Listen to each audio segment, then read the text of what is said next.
Students, मैं आनंद खंडेरी आपके सामने फिर प्रस्तुत हूँ ई लर्निंग क्लासेस में। और जैसा कि आज हम लोग पढ़ेंगे व्याकरण के बारे में कक्षा 7 के लिए 7 क्लास के लिए। तो जिस फर्स्ट चैप्टर पार्ट 1 हम देखेंगे भाषा, लिपि और व्याकरण। बच्चों, आप पढ़ने की लगभग तीसरे चौथे क्लास से आप पढ़ते हुए आ रहे हो भाषा, लिपि और व्याकरण के बारे में, लेकिन 7th क्लास में हम लोग थोड़ा विस्तृत रूप में इसे पढ़ेंगे और पढ़ करके ज्ञान भी हासिल करेंगे। लेकिन सबसे पहले यह जानना जरूरी है कि इस पढ़ाई के क्रम में, अभी पढ़ाई के क्रम में हम जानेंगे कि किस तरह आप किसी भी शब्दों की परिभाषा को किस प्रकार अच्छे तरीके से विस्तारित कर सकते हो, लिख सकते हो। ये सबसे पहले इम्पोर्टेंट है, क्योंकि ज़्यादातर हम देखते हैं कि बहुत सारे शब्द आ जाते हैं व्याकरण में या किसी भी साइंस में, तो हम लोगों को काफ़ी अचंभित होता है कि हम कैसे लिखें उसकी परिभाषा को। तो लिखने से पहले हम लोग हर एक परिभाषा को फॉलो करने से पहले वो या जो या वैसे जैसे शब्दों का प्रयोग करने से हम परिभाषा को काफी अच्छे ढंग से विस्तारित रूप से लिख सकते हैं, किसी को समझा सकते हैं। तो आज हम लोग यही पढ़ेंगे भाषा के बारे में, लिपि के बारे में और व्याकरण के बारे में। अब हम आते हैं सर्वप्रथम भाषा के बारे में। भाषा के बारे में हम लोग देखेंगे भाषा क्या है। सबसे पहले बच्चों, बहुत सारे पशु पक्षी जब आपस में रहते हैं तो विशेष प्रकार के आवाजों को से बात करते हैं, यानी वो एक विशेष प्रकार के भाषाओं को आदान प्रदान करते हैं और जिसका फोर्स जो है वो उनसे मिलता जुलता है, वो बात करते हैं। उसी तरह हम लोग देखेंगे भाषा के बारे में, क्योंकि भाषा जो है एक ऐसा शब्द है जो हमारे लिए काफी महत्वपूर्ण रखता है। तो सर्वप्रथम हम देखेंगे भाषा के बारे में। तो भाषा जो है भाष धातु से बना हुआ है। भाषा संस्कृत के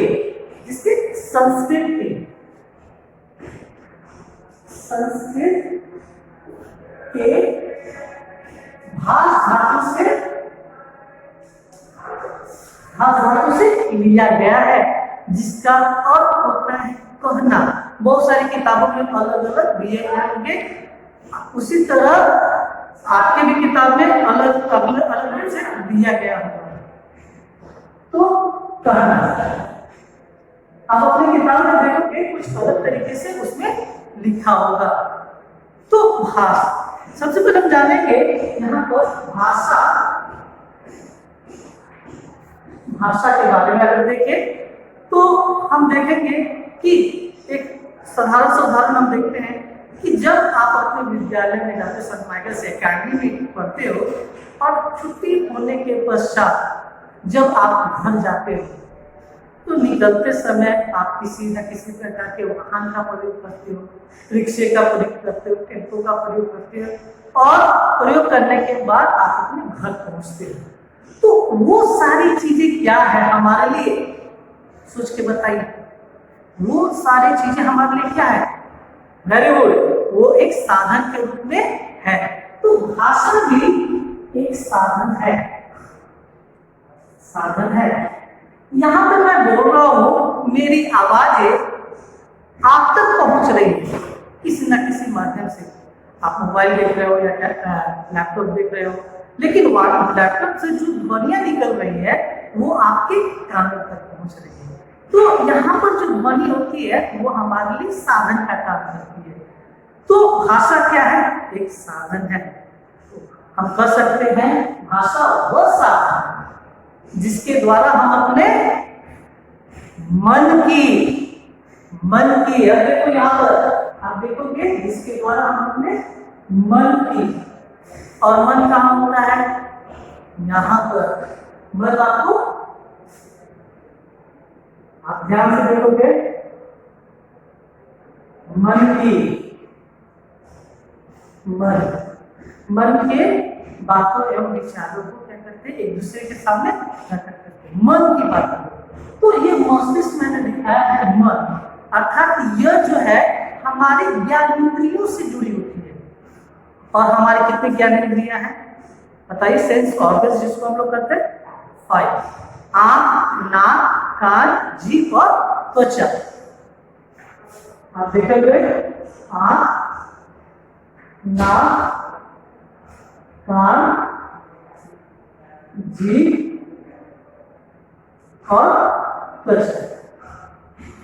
तो ये जो 5 ज्ञानेंद्रियां जो है हमारे मन को प्रभावित करती है, अर्थात इस आंख का कनेक्शन जो होता है मन से है, नाक का कनेक्शन, ये सब क्या है इससे जुड़ा हुआ है। अगर आंखों से आप देखते हैं अरे बाप ऐसा हो गया, यानी ये जो आवाज जो निकला सबसे पहले हमने आंखों से देखा, हमारे मन ने विचार किया और इस प्रकार की ध्वनि उत्पन्न होगी। अरे बाप तुम अभी पढ़ रहे हो ना। जब भी हम कहीं रहते हैं, मम्मी गैस अगर न छोड़ दें या कहीं पे अगरबत्ती जलता है तो हम सुनते हैं, तो हमारे मन में विचार होता है आह इतना अच्छा सुगंध है, यानी मन में जो विचार उत्पन्न होता है ना। कान से वो सुनते हैं, हाँ सर भी पढ़ा रहे हैं, मुझे सुनाई दे रहा है, हाँ सर तो अच्छा पढ़ा रहे हैं, यहाँ हमें इस तरह से काम करना चाहिए, आपके मन में विचार उत्पन्न होता है। जी मम्मी कुछ बनाती है और जा करके आप क्या करते हो, मम्मी कहते हो चेक कर देता हूँ, आप चखते हो, चेक करते हो और कहते इससे आवाज निकला मन में, यानी मन से उत्पन्न। त्वचा, जब कोई आप गर्म चीजों को छूते हो और छूने के पश्चात जब आपका हाथ जल जाता है तो जब गया तुरंत आपके मन से यह विचार। तो वही मैं कहना चाहता हूँ, ये सारी जो इंद्रियां हैं, ज्ञानेंद्रियां जो है, सेंस ऑर्गन्स जो है वो हमारे मन से जुड़ी होती है और तब हमारे मन से भाव एवं विचार उत्पन्न होते हैं। यानी भाषा वो साधन है जिसके द्वारा हम अपने मन के भाव एवं विचारों को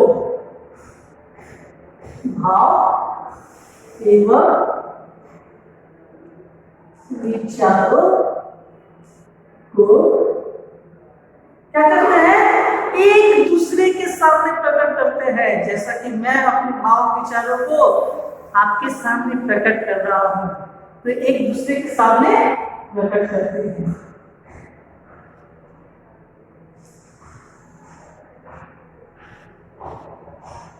सामने प्रकट करते हैं।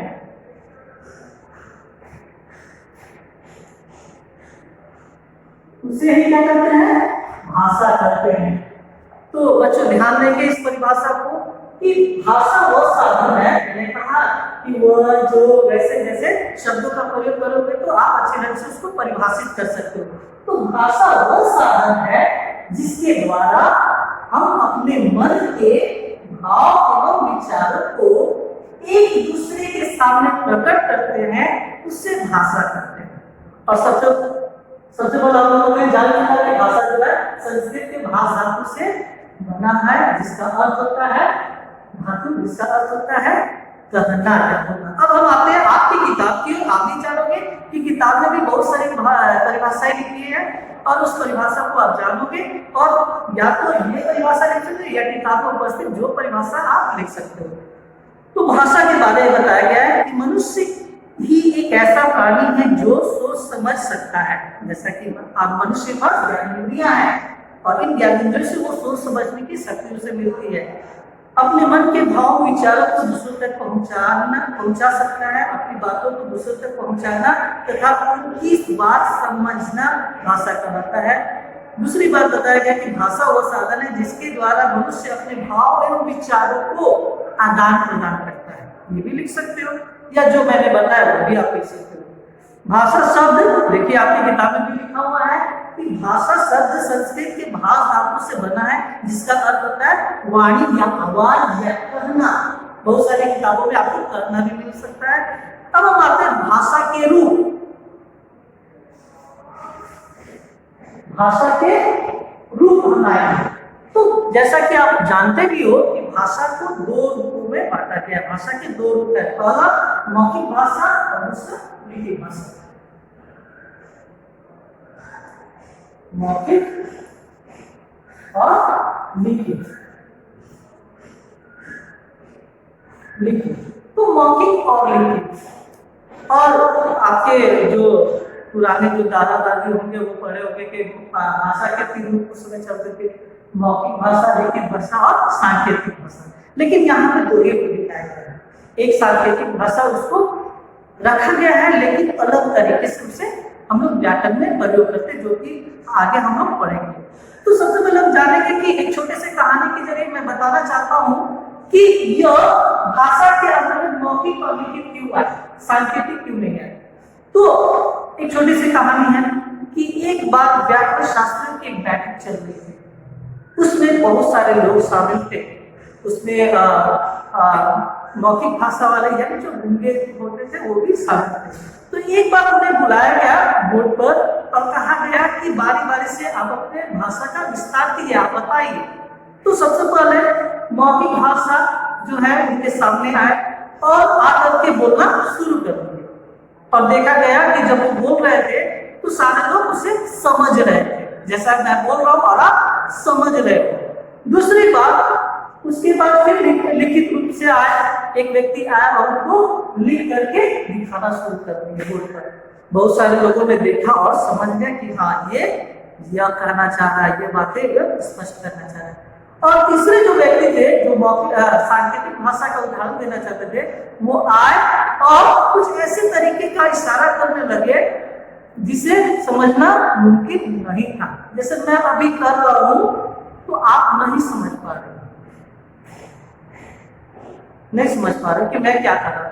इसीलिए देखा गया तो मालूम चला कि मौखिक भाषा जो जानने वाले जो भी व्यक्ति थे और लिखित भाषा जो देख रहे थे उनको पूरी तरह से समझ में आया, और जो सांकेतिक भाषा जो इशारे के रूप में कर रहे थे उन्हें समझ में नहीं आया, जिसके कारण से ये सांकेतिक भाषा को व्याकरण के रूप में नहीं रखा गया है। अब हम आते हैं आपको इसकी परिभाषा की ओर। तो जैसा कि आप जानते हो कि भाषा की परिभाषा में जाने, भाषा वो साधन है जिसके द्वारा मन के भाव और विचारों को एक दूसरे के सामने प्रकट करते हैं, उससे हम भाषा करते हैं। उसी तरह हम लोग बच्चे ध्यान रखेंगे, उसी तरह मौखिक भाषा के बारे में हम जानेंगे कि मौखिक भाषा वह साधन है जिसके द्वारा मन के भाव एवं विचारों को एक दूसरे के सामने बोलकर प्रकट करते हैं, उससे हम मौखिक भाषा करते हैं। हम ध्यान रखेंगे यहाँ पर बोलकर। अब हम आते हैं इसी प्रकार लिखित भाषा। लिखित भाषा वह साधन है जिसके द्वारा हम अपने मन के भाव एवं विचारों को एक दूसरे के सामने क्या करके, लिख करके, वेरी गुड, लिख कर एक दूसरे के सामने प्रकट करते हैं, उसे हम लिखित भाषा कहते हैं। एक चीज और मैं बता दूं, आपने बहुत सारे एडवर्टाइजमेंट देखे होंगे अपने टीवी चैनल पे। पहले एक शॉर्ट्स का प्रचार दिखाता था जिसमें एक बच्चा एक टॉफी खाता था और उसके मन में लड्डू फूटते थे। तो उसी तरह आप ध्यान में रखोगे कि जैसे ही वो बच्चा जो है जैसे ही एक टॉफी खाता था उसके मन में एक लड्डू फूटता था।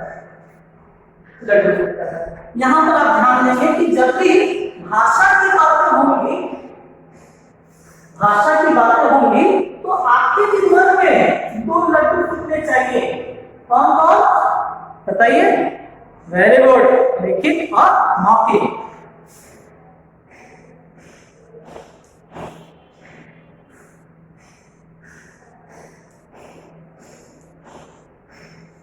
बच्चे ध्यान देंगे कि यह हमें अंत तक पढ़ना है, क्योंकि भाषा के बारे में जब भी हम जानेंगे तो आपके मन में लड्डू फूटना चाहिए। वो कौन कौन? मौखिक और लिखित। अभी मैं बोल रहा हूं भाषा, बताइए तो आपके मन में क्या लड्डू फूटा? मौखिक और लिखित। अब हम आते हैं इसकी परिभाषा, आप देख सकते हो किताब में, बोलकर अपनी बात प्रकट करना और सुनकर समझना मौखिक भाषा का मतलब, ये किताबी परिभाषा हो गई। आप जो परिभाषा चाहे वो भी लिख सकते हैं, जैसे टेलीफोन पर बात करना, रेडियो सुनना, टीवी देखना, भाषण सुनना, फिल्म देखना, बातचीत करना, ये सब मौखिक भाषा के उदाहरण है। लिखित भाषा, लिखकर अपने भाव प्रकट करना तथा पढ़कर दूसरों के भाव समझना लिखित भाषा कहलाता है। जैसा कि हम लोग बात कर रहे थे, अब जैसे पत्र लिखना पढ़ना, समाचार पत्र पढ़ना, विद्यालय का गृह कार्य पूरा करना जो आपको दिया जा रहा है, हमेशा हर एक सब्जेक्ट के गृह कार्य को दिया जा रहा है, उसे जरूर आपको पूरा करना है अपने कॉपी में। अब हम बात कर रहे थे सांकेतिक भाषा के बारे में, तो इसे हम लोगों ने छोड़ा नहीं है, लेकिन इसे हम लोगों ने जरूर अपनाया है कि संकेतों या इशारों द्वारा अपनी बात को दूसरों तक पहुंचाने की प्रक्रिया को सांकेतिक भाषा कहते हैं। जैसे चौराहे पर लाल हरी बत्ती, जगह जगह लगे सड़क, सुरक्षा चिन्ह, मुख बधिर द्वारा प्रयोग किए जा सकते हैं सांकेतिक भाषा। अभी आप लोगों को मालूम होगा कोरोना के बारे में भी आया जा रहा है, बहुत सारे जगह जो है रेड जोन में है, ग्रीन जोन में है, तो वो भी आपको संकेत करते हैं। तो ये चीज हम लोगों ने जान लिया।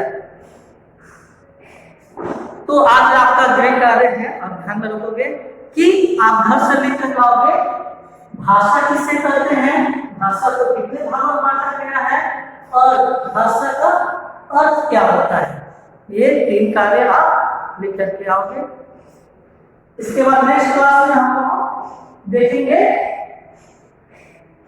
मातृभाषा।